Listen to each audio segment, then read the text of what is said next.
Mahodayah. Come along as we teleport you to the world of Sanskrit, the language of wisdom and eternal beauty. Up next is a drama titled Rajakalyasya Karanam, which means the making of the king's time.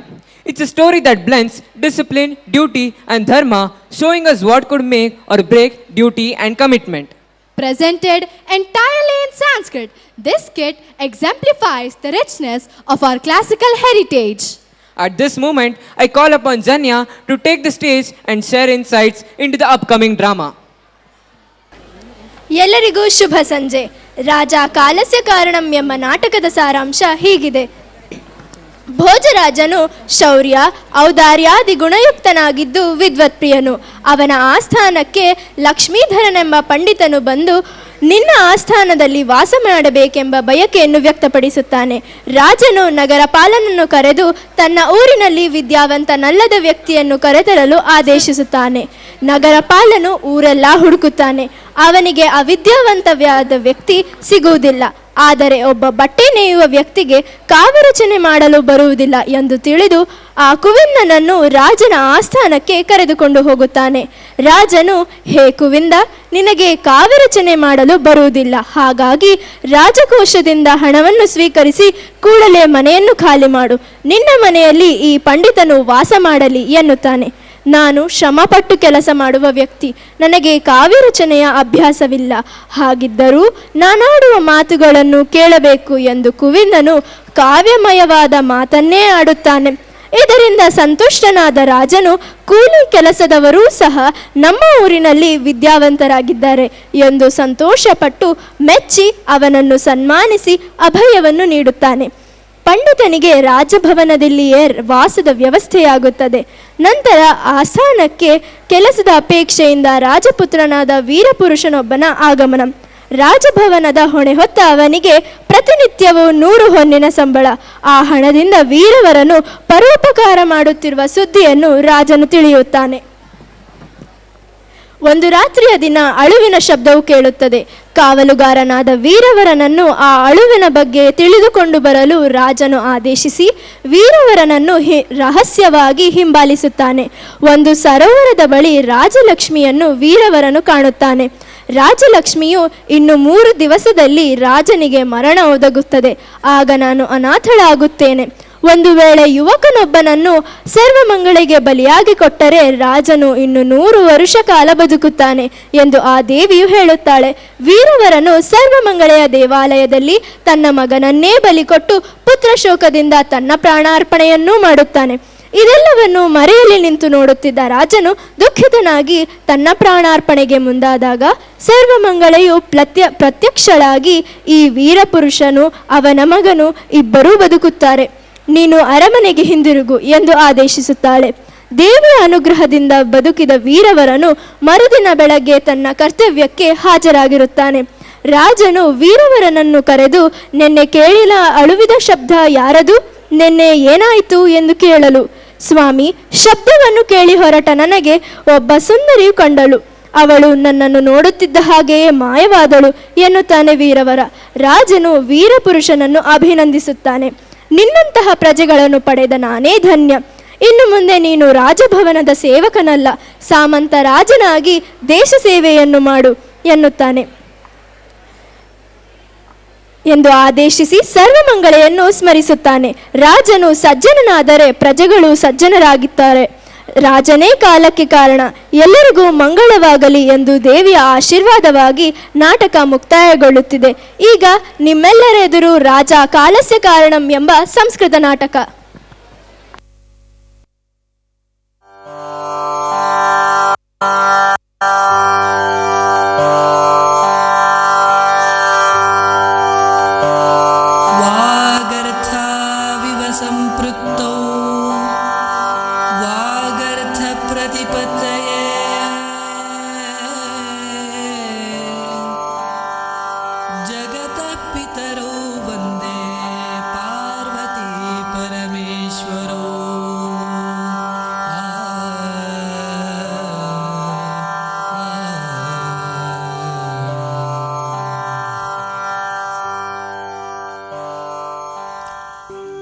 ಮಹಾಮಂತ್ರಿ, राज्येऽस्मिन् सर्वाः प्रजाः अपि कुशलिनः। भगवती भोजराजे प्रशासति प्रजानां को वा चिन्ता। सन्मार्गे सम्पादितद्रव्याः पुरुषाः, पतिपुत्रपोषणनिरताः नार्यः, अध्ययनशीलाश्च बालाः सर्वे स्वकर्मनिरताः। अतः सुभिक्षं राज्यमिदम् अपरं स्वर्गमिव प्रतिभाति। जयतु जयतु महाराजः। द्रविडदेशीयः लक्ष्मीधर नाम कश्चित् विद्वान् द्वारदेशमध्ये अस्ति। सादरं प्रवेशय। यदा दिशति देवः। विद्वन् अभिवादये। दीर्घायुर्भव राजन्। सूर्यकिरणमिव प्रसृता तव कीर्तिः। भवादृशः राजानः देशेऽस्मिन् दुर्लभाः।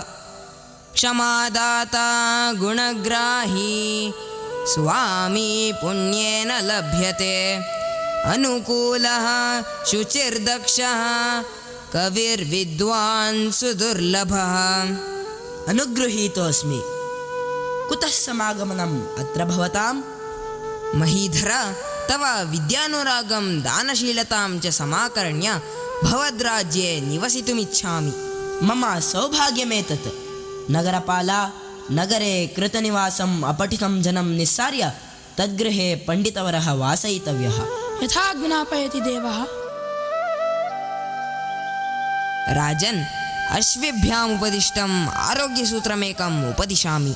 अशीतेनाम्भसा स्नानं पयः पानञ्च नित्यशः।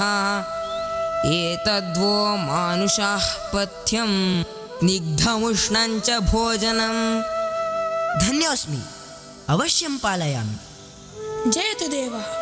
स्वामिन्, अस्माकं राज्ये यं कमपि अपठितं जनं न पश्यामि, किन्तु अयं कुविन्दः काव्यरचनां न जानाति। भो, त्वं काव्यं कर्तुं न जानीषे, अतः राजकोषात् धनं गृहीत्वा क्वचिदन्यत्र प्रस्थानं कुरु। तव गृहे एषः पण्डितवरः सकुटुम्बः स्थास्यति। राजन्, राजनियमस्तु मया पालनीय एव, तथापि श्रूयतां मम एकं निवेदनं। त्वरितं ब्रूहि। महाराजा, तन्तुवयनं मम व्यवसायः। अहं रात्रिन्दिवं परिश्रम्य अनेन व्यवसायेन जीविकामर्जयामि। काव्यरचनायां महाकवितुल्यः मम अभ्यासः नास्ति, तथापि किञ्चित् निवेदयामि। श्रोतुमर्हन्ति भवन्तः? काव्यं करोमि न हि चारुतरं करोमि, यत्नात् करोमि यदि चारुतरं करोमि।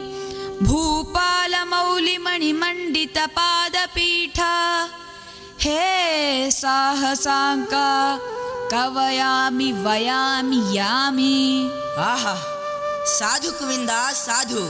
कीदृशी लालित्यपूर्णा पदयोजना। कवयामि वयामि यामि। धन्योऽसि त्वम्। अहमपि आत्मानं धन्यं मन्ये। यस्य राज्ये तन्तुवयाः कुम्भकराः अयस्कराः शिल्पिनः श्रमिकाः अपि ललितां काव्यरचनां कुर्वन्ति। भो कविवरा, गृहाण पुष्कलं स्वर्णमयं पारितोषकम्। निजमावासञ्च प्रयाहि। महामन्त्रिन्, पण्डितः लक्ष्मीधरः मम राजभवने वासयितव्यः, यावदपरा व्यवस्था न भवति। देवादेशः। देव, वीरपुरुष एकः भवद्दर्शनमिच्छन् द्वारी तिष्ठति। प्रवेश्यतां तावत्। जयतु देवः। अहो, दर्शनीयोऽयम् आकारः। भो पुरुषा, कोसि, किमिच्छसि? स्वामिन्, नाम्ना वीरवरोऽहं वृद्ध्यर्थमागतो राजपुत्रोऽस्मि। यदि सौभाग्येन अहं भवतः सेवायां नियोजितः तर्हि यदादिश्यते तत् श्रद्धया पालयिष्यामि। किं ते वर्तनं? दिनं प्रति शतकाञ्चनं देव। हा, का ते सामग्री? इमौ बाहू, एष खड्गश्च। नैतच्छक्यं, यथासुतं गच्छ। देवादेशः। देव, दिनचतुष्टयस्य वेतनार्पणेन प्रथमं परीक्ष्यताम्, अनन्तरं राजपुत्रस्य किम् उपपन्नमेतद्वेतनं न वेति पश्यामः। एवं चेत् तथास्तु। वीरवर, स्थीयतां। राजादेशेन राजभवनरक्षणे त्वां नियोजयामि। महाप्रसादः। वीरवर, कार्यारम्भे एव स्वीकुरु दिनस्यास्य वेतनम्।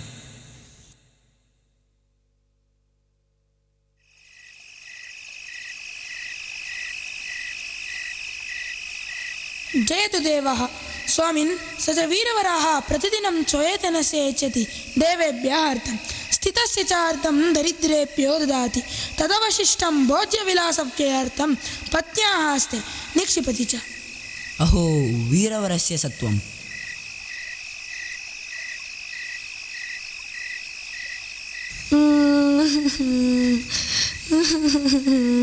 कोत्र द्वारि तिष्ठति? सेवको वीरवरोऽत्र द्वारि वर्तते देव।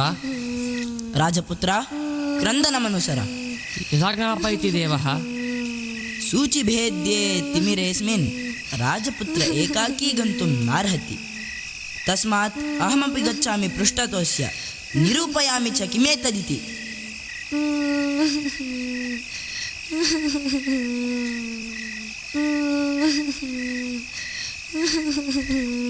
का त्वमम्बा किमर्थं विलपसि?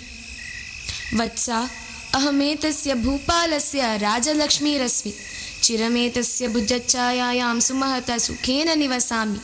साम्प्रतं तु अद्य प्रभृति तृतीये दिवसे राजा पञ्चत्वं यास्यति।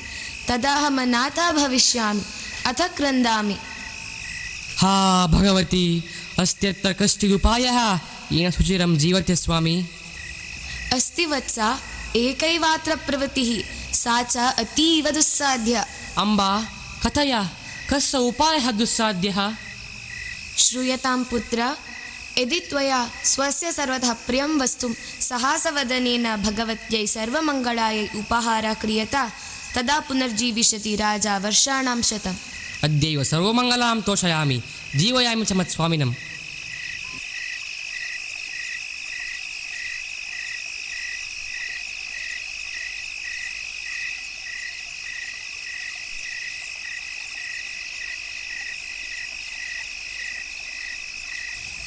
वत्सा शक्तिधरा, उत्तिष्ठ पुत्र। राज्ञः आयुषः विपत्तिरस्ति। यद्यहं सर्वतप्रियं वस्तु भगवत्यै सर्वमङ्गलायै उपहारत्वेन बलिं यच्छामि, तदा पुनर्जीविष्यति राजा वर्षाणां शतम् इति देव्या उक्तं। त्वं च मम अत्यन्तं प्रीतिपात्रः।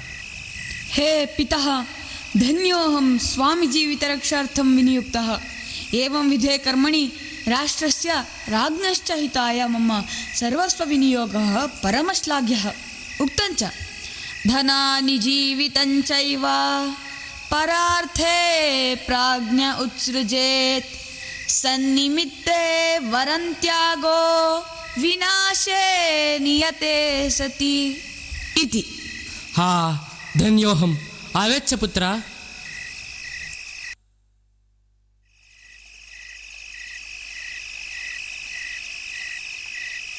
भगवती, विजेतां महाराजः, गृह्यतामेष मद्दत्त उपहारः। हा हन्त देवी, पुत्रशोकहतोऽहं स्वजीवितं तुभ्यं समर्पयामि। गृहाण मे प्राणान्। अहो वीरवरस्य सत्वं। जायन्ते च म्रियन्ते च मादृशाः क्षुद्रजन्तवः। अनेन सदृशो लोके न भूतो न भविष्यति। तदेतत् परित्यक्तेन मम राज्येनापि किं प्रयोजनं? हे मातः, सर्वमङ्गले गृहाण मे सर्वस्वं। नेष्ठं मे राज्यं न च जीवितम्। वत्सा, प्रसन्ना भवामि त्वयि। अलं साहसेन नेदानीं राज्यभङ्गस्ते भविष्यति। भगवती, न मे प्रयोजनं राज्येन जीवितेन वा। यदि मयि कृपा भगवत्या जाता, तदा मम आयुष्शेषेणापि सपुत्रेण राजपुत्रो वीरवरः प्रत्यावर्तेत। वत्सा, अनेन ते सत्वोत्कर्षेण भृत्यवात्सल्येन च परं प्रीतास्मि। तद्विजयी भव, गृहं गच्छ। अयमपि सपुत्रो आदर्शचरितो वीरवरः पुनर्जीविष्यति। अम्बा, अनुगृहीतोऽस्मि।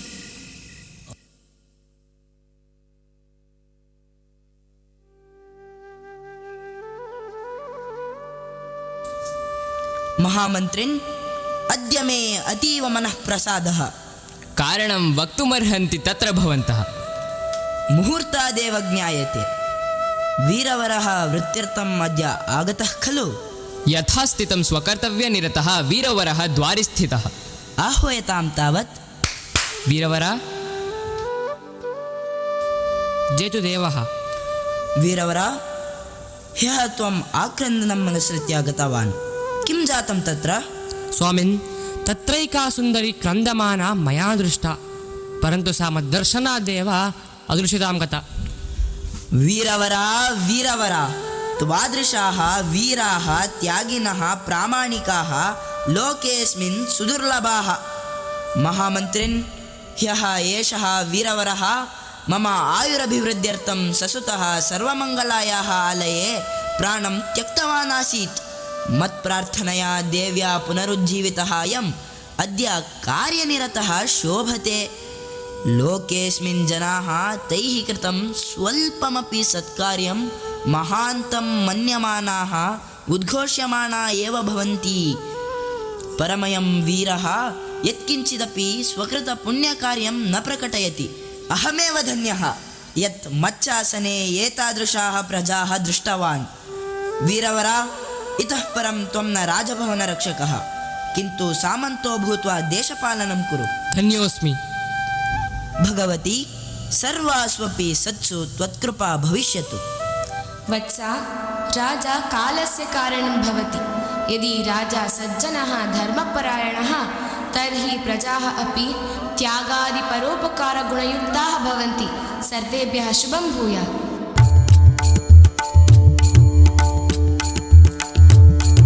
काले वर्षतु पर्जन्यः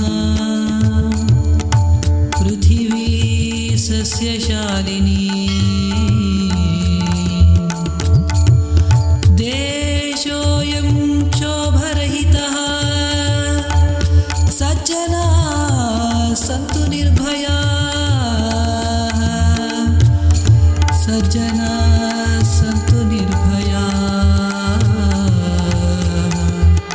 सज्जना सन्तु निर्भयाः।